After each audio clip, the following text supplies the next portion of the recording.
दोस्तों नाग देवता के दर्शन हो गए हैं। ये देखिए पन भी निकाल रहे हैं, बहुत खतरनाक है।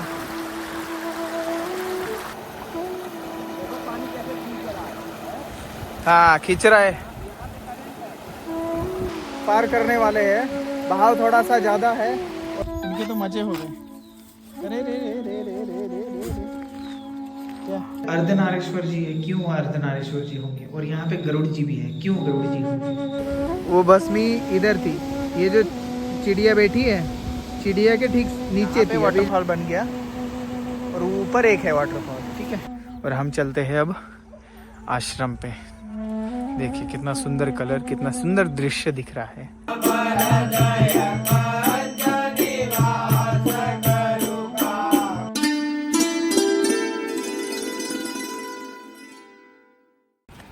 दोस्तों देखिए आ गई वो नदी, जहाँ पे बहुत खतरनाक थोड़ा सा है रास्ता।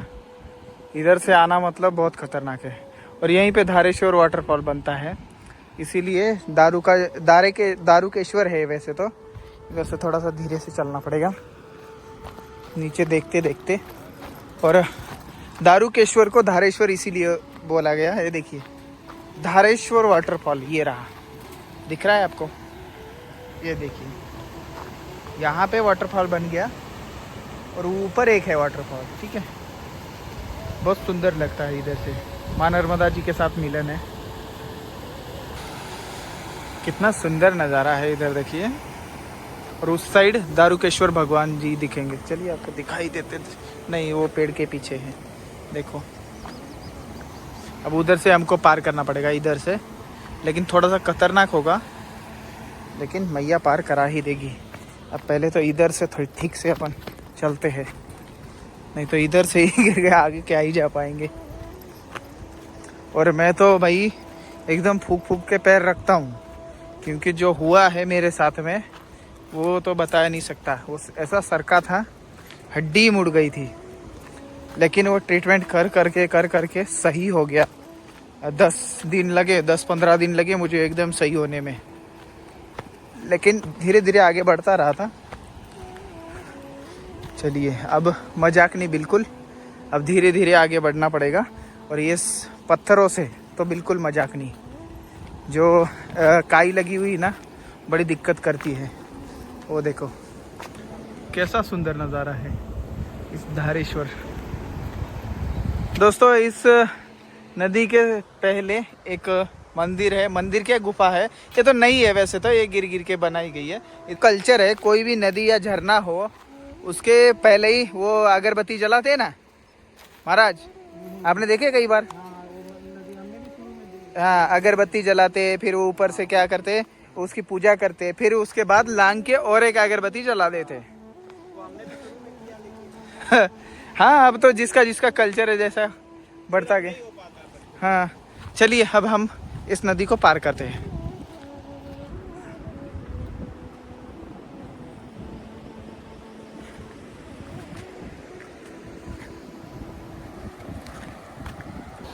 अब हम चलते हैं इधर से। खुलार नदी को पार करने वाले हैं। बहाव थोड़ा सा ज़्यादा है और सबसे ज़्यादा ये जो काले पत्थर के ऊपर जो काई बनी है उससे सरकने का मुझे खतरा है।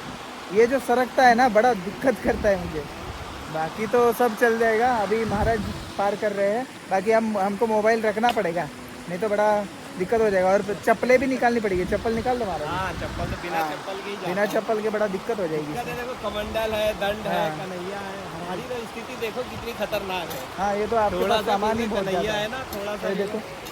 चलो प्रणाम करते हैं। चलिए ठीक है। देखो पानी कैसे खींच रहा है। हाँ खींच रहा है, ये देखो कैसे जा रहे। धीरे धीरे जाना पड़ेगा हमारा, धीरे धीरे। चलो पहुंच गए यार, नर्मदे यार। बहुत सुंदर। अब वो वाला पार करेंगे, उधर भी थोड़ा सा ये है। अब मैं मोबाइल रखूं क्या या दिखाऊं आपको? आराम आराम से महाराज, आराम आराम से। जा रहे।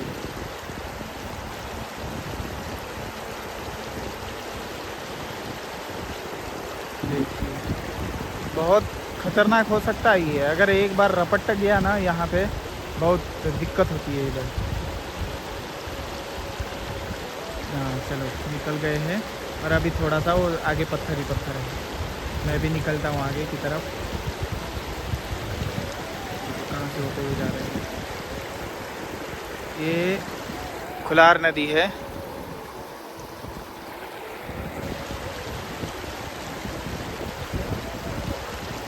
इधर से जा रहे, इधर हाँ वो उधर जा रहे हैं, उधर से ये हो जाएंगे। चलिए अच्छा है, अब मैं निकलता हूँ। पैर चप्पल उतार ली है, बहुत खतरनाक है।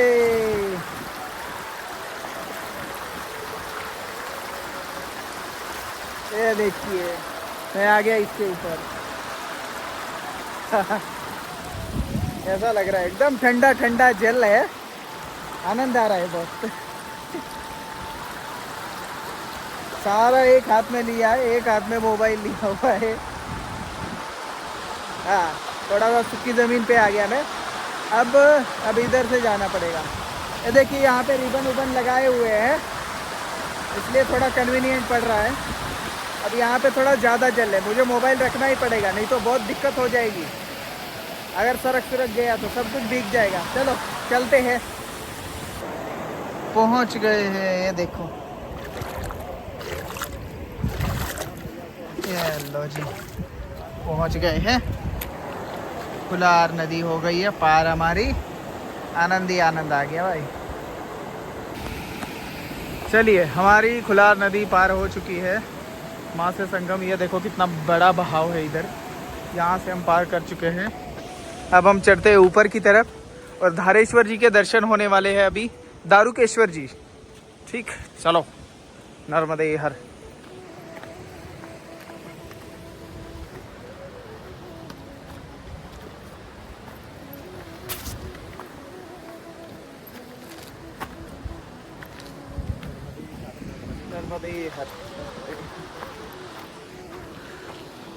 देखो ऊपर से नज़ारा संगम का बहुत और भी अद्भुत लगता है।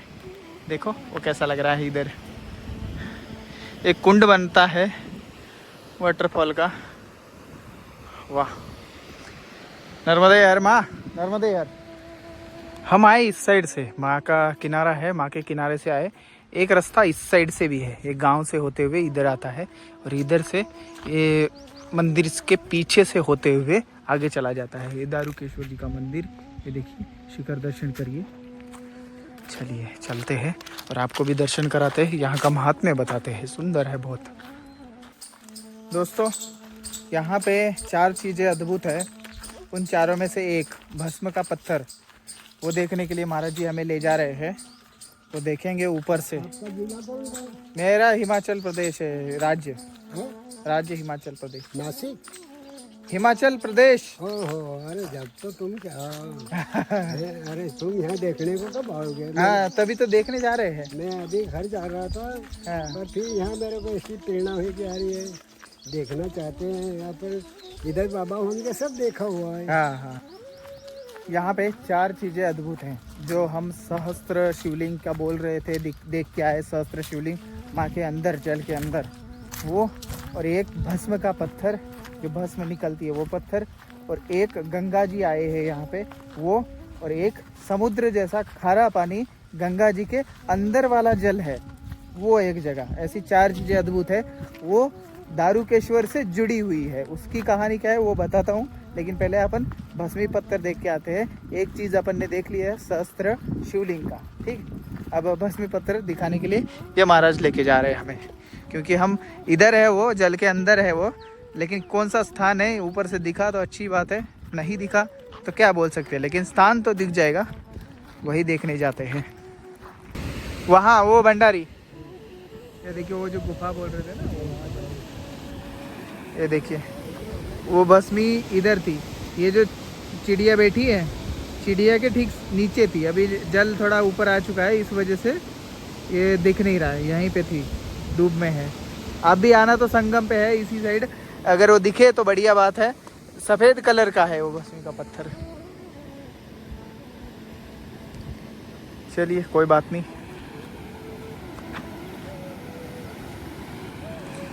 अपन चलते हैं अब ऊपर की तरफ और आगे दारुकेश्वर जी की कहानी, महात्म्य और सब कुछ, ये 4 चीज़ें कैसे जुड़ी हुई दारुकेश्वर से, ये बताते हैं। अब हम आपको दारुकेश्वर जी के दर्शन कराते हैं और उनकी कथा बताते हैं। दोस्तों चलिए आपको मंदिर के दर्शन कराते कराते कहानी बताते हैं। तो कहानी वहाँ से शुरू हुई थी। देवलोक में 3 सहेलियाँ थी पार्वती जी की।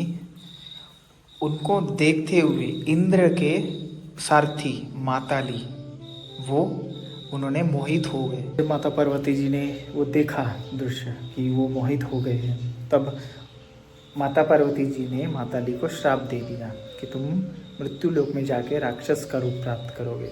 माताली इंद्र के पास आए। फिर इंद्र लोक में आके उन्होंने बोला इंद्र जी से कि ऐसा ऐसा श्राप मिला है मुझे। तो इंद्र ने उनको मुक्ति का रास्ता बताते हुए बोला कि आप नर्मदा जी के किनारे जाओ, वहाँ पे आपका कल्याण करेंगे भगवान भोलेनाथ। श्राप से मुक्त वही कर सकते हैं। तो यहाँ पे आए वो, उन्होंने श्राप से मुक्ति पाई, भगवान को भोलेनाथ को प्रसन्न किया, फिर श्राप से मुक्ति पाई। उन्होंने एक वरदान मांगा था, उस वरदान का प्रभाव देखिए ये माताली की तपस्थली है, ठीक है। और बाद में तपस्थली किसकी बनी ये मैं आपको बताता हूँ आगे। देखिए उनके वरदान देखिए क्या था। इधर अर्धनारेश्वर जी है, क्यों अर्धनारेश्वर जी होंगे, और यहाँ पे गरुड़ जी भी है, क्यों गरुड़ जी होंगे, इसका भी कारण है, बताता हूँ क्या। उन्होंने वरदान मांगा था कि आप दोनों रूप में मुझे दर्शन देके यहाँ पे ही आप रहिए, अर्धनारेश्वर माता पार्वती जी की भी और आप भोलेनाथ जी की भी, तो वह शाप से भी मुक्ति हो जाएगी, ठीक। तब उन्होंने अर्धनारेश्वर जी का यहाँ पे तपस्या करके वो अर्धनारेश्वर रूप यहाँ पे रखा हुआ, ठीक।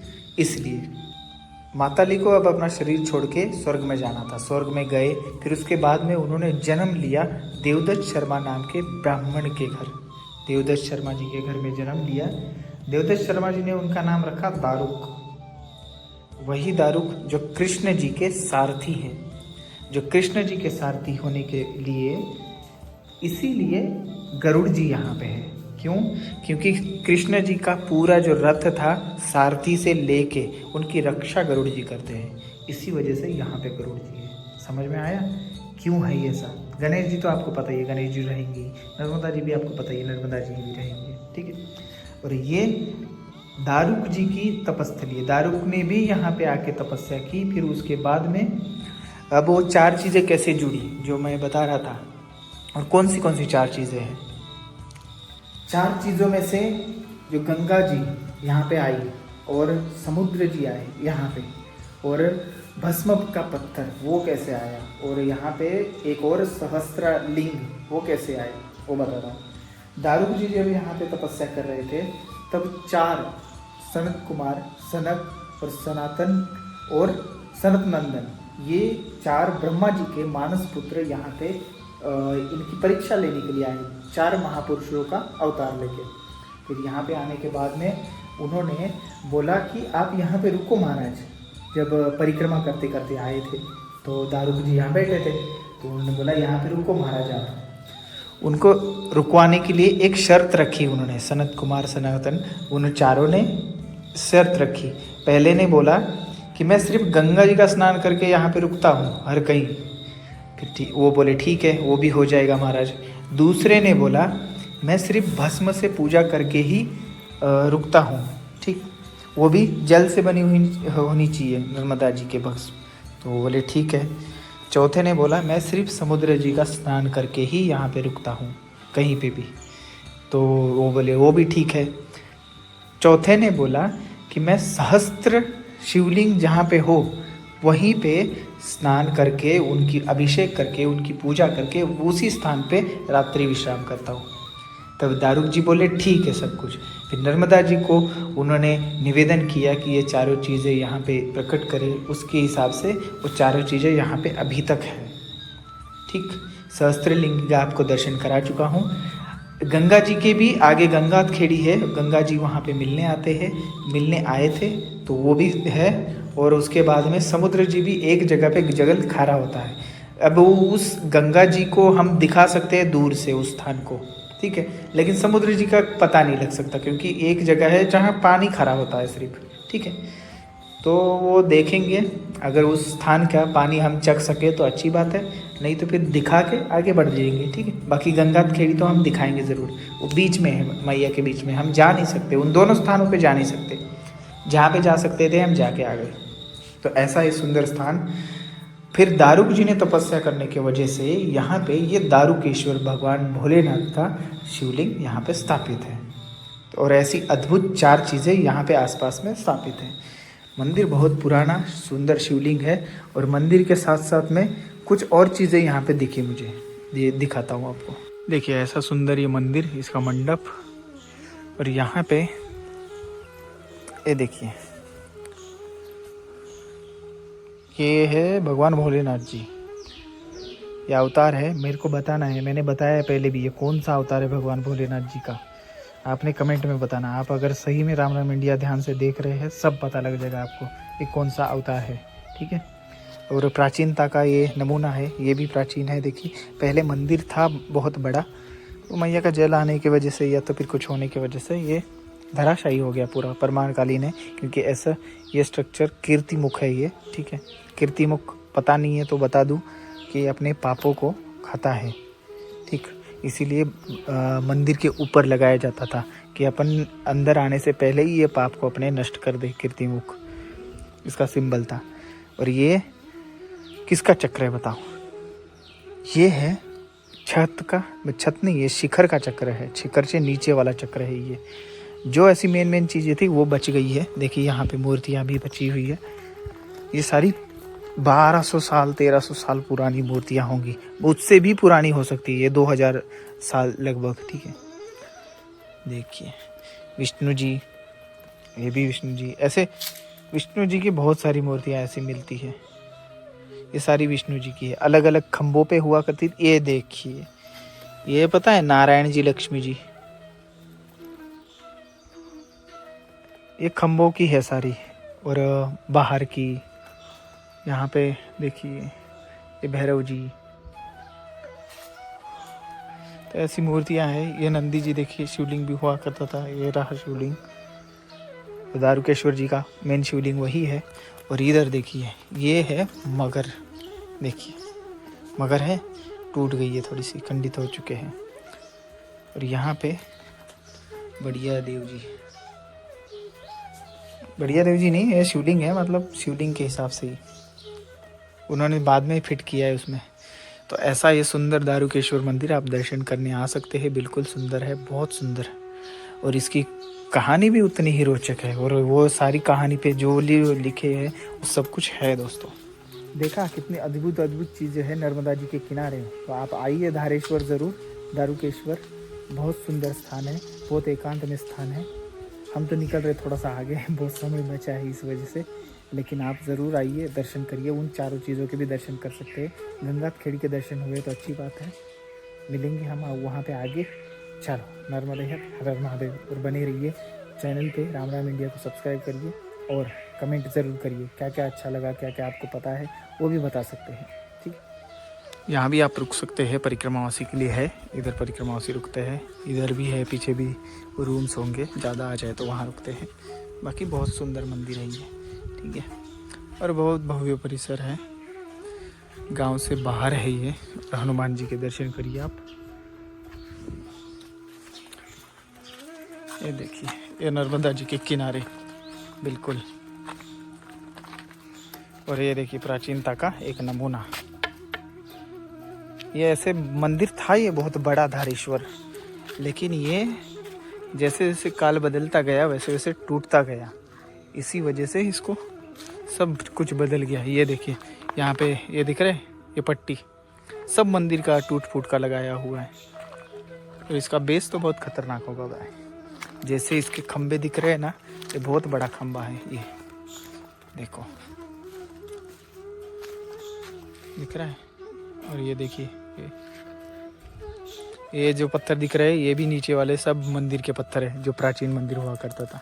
ऐसा ये सुंदर स्थान है, आप आ सकते हैं बिल्कुल, यहाँ पे दर्शन कर सकते हैं, बहुत सुंदर है। दोस्तों नाग देवता के दर्शन हो गए हैं, ये देखिए फन भी निकाल रहे हैं। आजा आजा,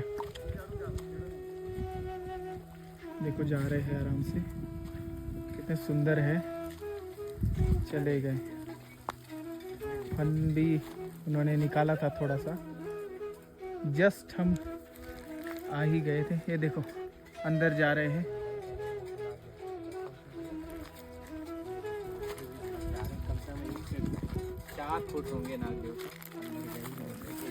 गई। जस्ट हम दारुकेश्वर महादेव से बाहर आए थे, भगवान भोलेनाथ जी ने दर्शन ही दे दिए। चलिए बढ़ते आगे, और हमें आज विमलेश्वर पहुंचने की थोड़ी सी कोशिश कर रहे हैं हम। और देखो बहुत दूर है यहाँ से, 3 बज चुके हैं, पता नहीं कैसे पहुँचेंगे। लेकिन विमलेश्वर रात्रि विश्राम के लिए सोचते हैं, क्योंकि तीर्थ स्थान पे रुकने की मैं कोशिश करता हूँ, इसीलिए हम थोड़ा सा जल्दी जल्दी चलेंगे। बीच में अब कोई भी स्थान है भी नहीं, ठीक। और आपको गंगा जी का कराते हैं, वो वहाँ से जाएंगे हम तो गंगा जी जहाँ पे आई थे, गंगा खेड़ी। चलो क्या रे भाई, इनके तो मजे हो गए। अरे रे रे रे रे रे रे रे रे क्या अब मेरे पास कुछ है नहीं भैया, चलो चलता हूँ मैं। अरे हाँ बिस्कुट है ना अपने पास, था ना? नहीं वो आप रखो, ये तो अपन दूसरे को दे देंगे, दूसरा वाला नहीं हो तो अपन खा लेंगे। हाँ ये देखो भूखे हैं, लो उनको दे देंगे ना। चलो बढ़िया, चलो तो जल्दी निकलो। नहीं पीछे एक गांव आया, उसके बाद हम इधर से मुड़ रहे हैं। और किनारे किनारे ही रास्ता है, लगभग थोड़ा सा ऊपर होके है, क्योंकि किनारे का रास्ता थोड़ा ख़राब है, इस वजह से ऊपर की तरफ से जाना पड़ रहा है। और बीच बीच में नाले है, वो जल हम पार नहीं कर पाएंगे।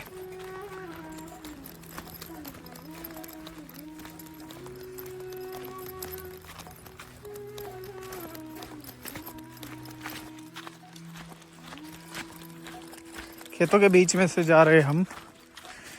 अब थोड़ा सा आश्रम मिलने में प्रॉब्लम हो जाएगी, क्योंकि क्या है, शाम को हम थके भी होते हैं और आगे बढ़ने का मन ही नहीं करता। और तभी आश्रम जल्दी नहीं आता, कोई भी कुछ भी जगह भी आ जाए, कोई मंदिर भी आ जाए तो भी रुक सकते हैं, और जल्दी आ जाए। देखिए ये गांव आया है, इसका नाम देखिए क्या है, कपास्थल। कितना अच्छा नाम है, मंदिर है मारुति जी का। चलिए कपास्थल है, सामने नर्मदा जी। हाँ इधर देखिए नर्मदा जी दिख रही है। चलिए आगे बढ़ना है हमें, थोड़ा सा सेमरला तक जाना है। सेमरला देखिए दोस्तों, कितने सुंदर दिख रहा है खेत। जैसे जैसे शाम होती है, अब वैसे वैसे बोझा बढ़ने लगता है। 5 किलो का है तो 10 किलो लगता है, 10 किलो का है तो 15 किलो लगता है। क्या करें दोस्तों, हम रोड से आ रहे थे इसी पे। सेमरला एक गांव है और अंदर एक मंदिर है। अब जंगल में उधर जाएंगे, तब यहाँ पे चाय की सेवा करते हुए, यहाँ पे एक चौकी बनाई हुई है और चाय हमने पी। अभी ज़रूरत थी महाराज जी को, है अभी बोल रहे थे थोड़ी देर पहले चाय की इच्छा थी और चाय। चलो बढ़िया है। अभी हम इस तरफ अंदर की तरफ जाएंगे। भोले बाबा और हनुमान जी की पूजा करते हो? अच्छा, ज़्यादा घुमा मत करो, नाग देवता ऐसे निकलेंगे ना तब लगेगा पता, समझ गए? चलो भीलट देव बचा लेंगे हम, है ना दोस्तों? चलिए हम इस जंगल में घुस चुके हैं, जंगल में घुस चुके हैं। और ये थोड़ा रास्ता खतरनाक सा है, लेकिन यहाँ पे क्या किया गया है, ऐसे बांध दिया गया है देखिए। और पूरा कांटों का जंगल है ये। अभी इस कांटों के जंगल में से हमें निकलना है। अगर ये बांधा नहीं है और यहाँ पे गुम हो गए तो बहुत ज़्यादा मुश्किल है। देखिए अभी ये रास्ता इधर गया है, लेकिन झंडी इधर लगी हुई है, तो हमें ये सीधा सीधा जाना है। छाँव है, अच्छी बात है, ये तो गर्मी से बच गए हम लोग।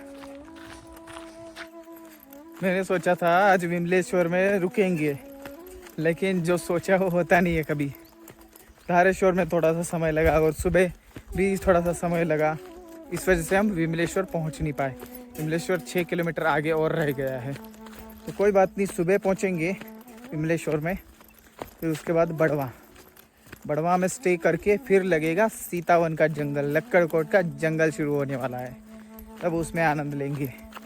और इस बार तो बहुत अलग कुछ होने वाला है, देखते रहिए बस, बहुत कुछ अलग देखने को मिलेगा आपको। चलिए हम चलते हैं धीरे धीरे, और एकदम शांत है ये सब कुछ। वाह, ये देखो बिल्कुल शांत। इधर क्या है, ऐसे इलाकों में जंगली सूअर रहते हैं। रात को अगर शाम ज़्यादा हो जाए तो थोड़ा सा बच के आना पड़ता है, ऐसे में जंगली सूअर यहाँ से वहाँ भागते हैं। देखिए यहाँ से आए हम, और यहाँ पे देखो क्या मिला हमें। ये देखिए, इधर दिख रहा है आपको, ये देखिए ये जल कैसे आ रहा है नीचे से। ऐसा लग रहा है कोई पाइप है, लेकिन ये पाइप नहीं है दोस्तों, ये नेचुरल जल है। इधर से देखिए, इधर से भी आ रहा है ना, ये देखिए इधर से आ रहा है, और ये इधर से आ रहा है। इधर से नया झरना फूट गया है, मतलब मैया से। और इधर वाला तो पता ही है, ये देखिए ये तो ऊपर गांव से आ रहा है, ये वाला नया आ गया है दोस्तों। आवाज़ देखिए, आवाज़ दिख रहा है कैसा आ रहा है, ऐसा झरना है। ये प्राकृतिक जल, और ये रहा ये जल आगे जाके नर्मदा जी में मिल जाता है। और हमारा रास्ता ये रहा, इधर से है माता श्री नर्मदे हर।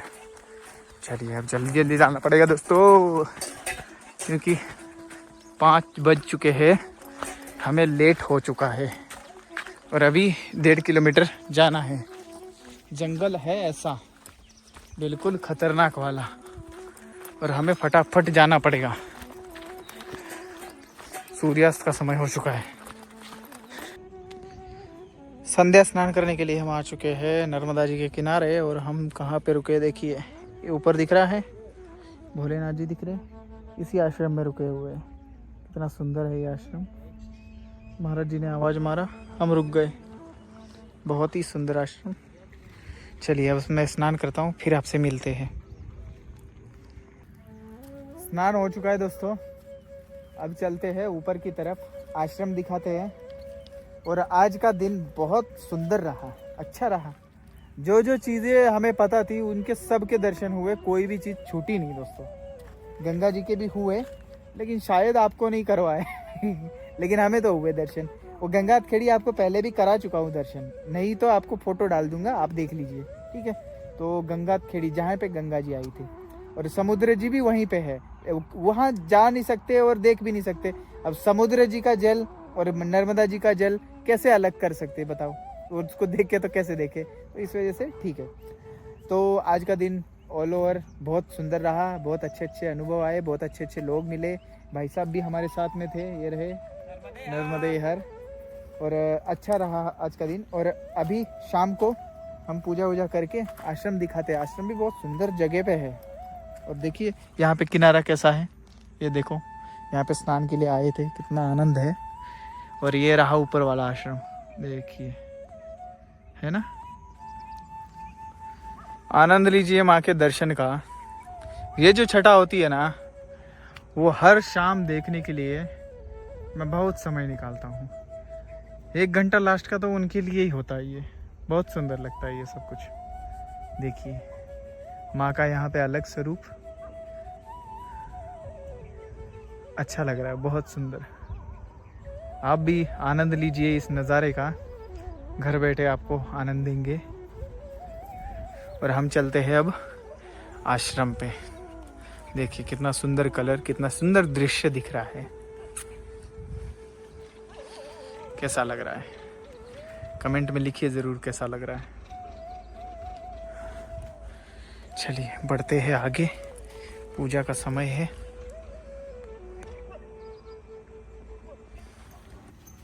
ये आश्रम का हॉल है, ये देखिए। और इधर अपना आसन लगाया हुआ है, देखिए। ये तो लगने को तैयार नहीं है, चलो कोई बात नहीं अब हम पूजा की तैयारी करते। दोस्तों आरती हो रही है। महादेव की जय, श्री नर्मदा गंगा मैया की जय। ओम जय जगदानंदी ओ मैया जय, आनंद कांदी ओ मैया जय, मंगल मूर्ति ब्रह्मा हरि हर शंकर रेवा शिव हरि शंकर रुद्री पालती। ओम जय जगदानंदी देवी नारायण जनम मम हृदय कंजनि वास करू कामादि कलदल कंचनम मनुजाई राजेउ मिलाई शोभरु सहज सुंदर सावरु करुणा निदान सुजान शील स्नेह जानत राम। नहीं बस